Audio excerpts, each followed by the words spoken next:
Shalom saudara yang dikasihi Tuhan, salam jumpa dalam program Tuhan adalah Gembalaku. Saudara, saya kira biasanya pada umumnya setiap kita suka dengan sesuatu yang baru.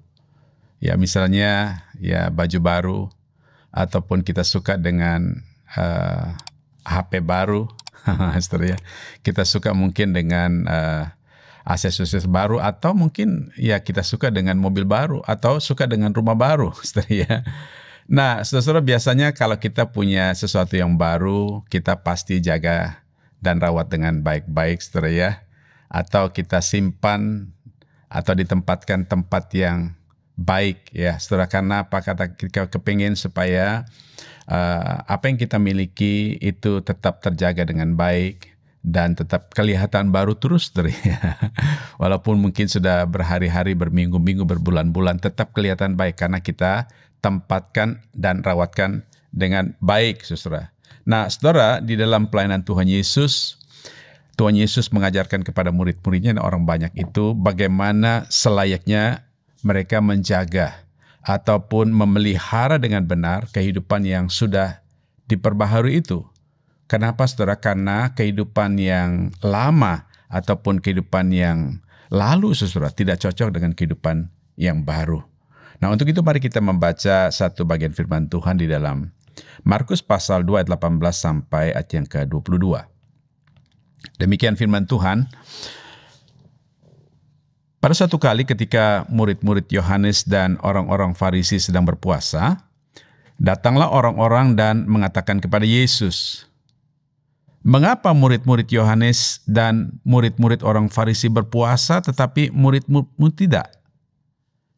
Jawab Yesus kepada mereka, "Dapatkah sahabat-sahabat mempelai laki-laki berpuasa sedang mempelai itu bersama mereka? Selama mempelai itu bersama mereka, mereka tidak dapat berpuasa.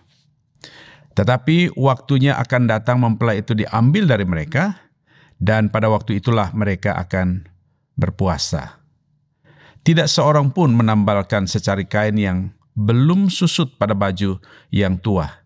Karena jika demikian kain penambal itu akan mencabiknya, yang baru mencabik yang tua, lalu makin besarlah koyaknya.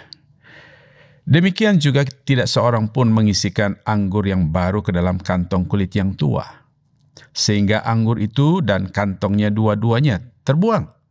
Tetapi anggur yang baru hendaknya disimpan dalam kantong yang baru pula." Saudara-saudara, nats yang kita baru baca ini berbicara tentang murid-murid Yohanes dan murid-murid dari orang-orang Farisi itu sedang puasa, saudara ya. Nah, sebagaimana biasanya yang dilakukan oleh orang Yahudi, saudara. Biasanya mereka lakukan puasa 2 kali dalam seminggu. Seperti yang dikatakan oleh seorang yang waktu datang berdoa kepada Yesus di dalam Lukas pasal 18 ayat 12. Nah, saudara, puasa bagi orang-orang Yahudi adalah sebuah kewajiban. Kewajiban agama tentunya, saudara ya. Dan karena ini menjadi kewajiban yang harus dilakukan terus-menerus, seringkali akhirnya menjadi tradisi. Atau bisa saja menjadi sebuah formalitas agama, saudara. Tanpa mereka memahami ataupun mengerti esensi daripada puasa yang benar. Nah, saudara-saudara, puasa itu tidak hanya sekedar menghindari makan dan minum. Tetapi sebenarnya, saudara, puasa itu adalah bagaimana kita menyediakan waktu kita yang cukup, saudara. Waktu yang kita siapkan untuk kita secara pribadi mengalami intimasi dengan Tuhan. Nah, saudara, ketika orang-orang banyak itu melihat apa yang terjadi, maka mereka komplain sama Yesus, saudara ya. Mereka berkata, kenapa Yesus dan murid-muridnya itu, saudara, ketika orang-orang Yahudi pada umumnya puasa dan mereka tidak puasa? Mungkin yang menjadi pertanyaan besar bagi mereka adalah, kenapa Yesus yang datang untuk mengajar kebenaran yang begitu mengagumkan itu,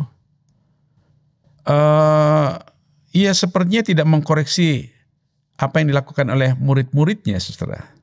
Bahkan justru kesannya bagi mereka bahwa Yesus itu membenarkan tindakan pada murid-murid itu untuk tidak berpuasa, saudara. Nah, bukankah itu melanggar hukum? Saudara, memang kalau kita lihat dari konteks, ya, dari konteks pembacaan kita ini, dari bahasan kita pada ayat-ayat sebelumnya, saudara, memang ini berkaitan dengan peristiwa ketika Tuhan Yesus dan murid-muridnya bertemu dengan Lewi, lalu diundang Lewi makan bersama, saudara ya. Nah, pada waktu mereka pesta makan bersama-sama pemungut cukai dan orang berdosa, itu sebenarnya memang waktunya bagi mereka untuk puasa, saudara ya. Jadi aturan agama adalah saat itu ya, saat mereka mengadakan pesta itu sebenarnya orang-orang Yahudi sedang melakukan ibadah puasa, saudara ya. Itu sebabnya dari murid-murid Yohanes dan murid-murid dari orang-orang Farisi itu melakukan puasa. Tetapi saudara, justru Yesus dan murid-muridnya tidak. Justru mereka sedang mengikuti pesta dan sedang makan bersama dengan para pemungut cukai dan orang berdosa itu. Nah, saudara, meresponi komplain orang banyak itu, Tuhan Yesus menyampaikan ada dua kebenaran yang perlu mereka pahami ataupun perlu kita pahami hari ini, saudara. Yang pertama adalah Tuhan Yesus ingin memberitahukan bahwa murid-muridnya itu sebagai pengantin dari mempelai laki-laki itu Kristus, seperti yang dikatakan di dalam Matius pasal 25. Dan saudara, mereka baru saja mendapatkan pengantin baru, yaitu Lewi yang baru membuat keputusan untuk ikut Yesus. Nah, saudara, tentunya untuk mendapatkan pengikut baru ataupun murid yang baru, atau mereka baru menemukan pengantin baru bagi Kristus, saudara, tentu mereka happy, ya. Tentu mereka sangat-sangat senang, bersuka cita untuk menyambut murid yang baru, saudara. Ya, sama halnya, saudara, ketika kita juga di dalam pelayanan, kita memberitakan kabar baik kepada orang lain. Ketika mereka percaya kepada Tuhan Yesus, ada satu sukacita yang luar biasa yang tidak bisa diceritakan dengan bahasa manusia. Sukacita seseorang yang telah mengenal Kristus dan percaya kepada Yesus Kristus dan ikut Yesus. Nah, saya kira ini yang Tuhan Yesus mau sampaikan kepada para ahli Taurat dan orang-orang banyak yang mempertanyakan kasus ini, saudara. Jadi Tuhan Yesus ingin katakan bahwa selama Kristus ada bersama-sama mereka, saudara, puasa bukanlah sesuatu yang mutlak. Dan di sini Tuhan Yesus ingin berkata bahwa selama Kristus sebagai mempelai bersama dengan pengantin-pengantin itu, saudara, pengantin-pengantin, ya, dalam pengertian rohani,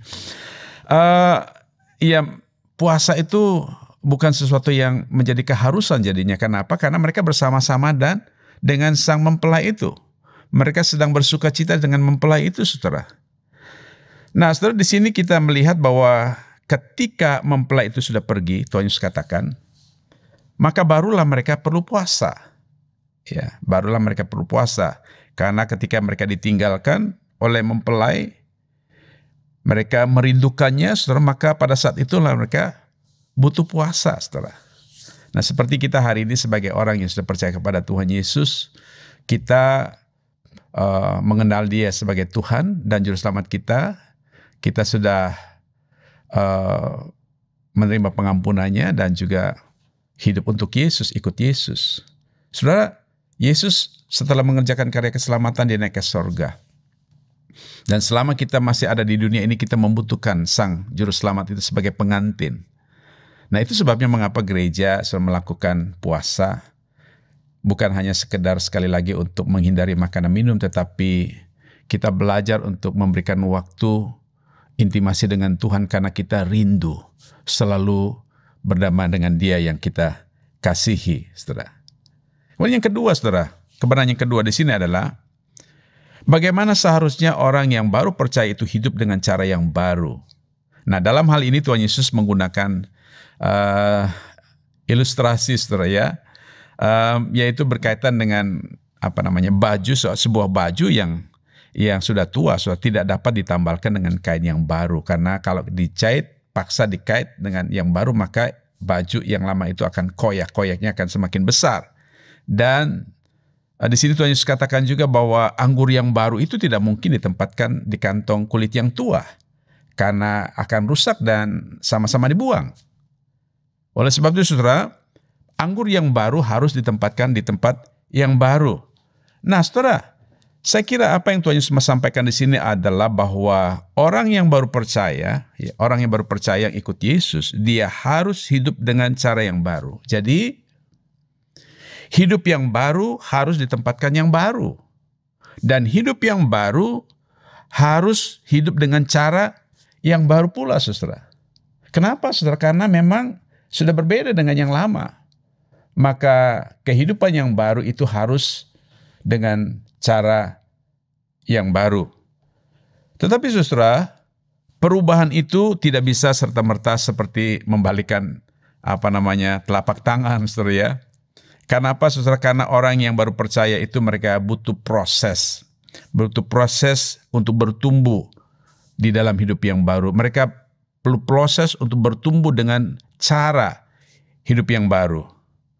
Kenapa, saudara? Karena ketika seseorang baru percaya, ia tidak bisa serta-merta dibebani untuk melakukan sebuah kewajiban agama yang terlalu berat, seperti untuk puasa, saudara. Ya, bisa-bisa saja, saudara, dia tidak dapat menjalaninya dan bisa saja tidak dapat menanggungnya, dan itu menjadi sesuatu yang tidak bermanfaat bagi mereka yang baru percaya kepada Tuhan. Nah, saudara, ada dua pelajaran penting yang kita renungkan dari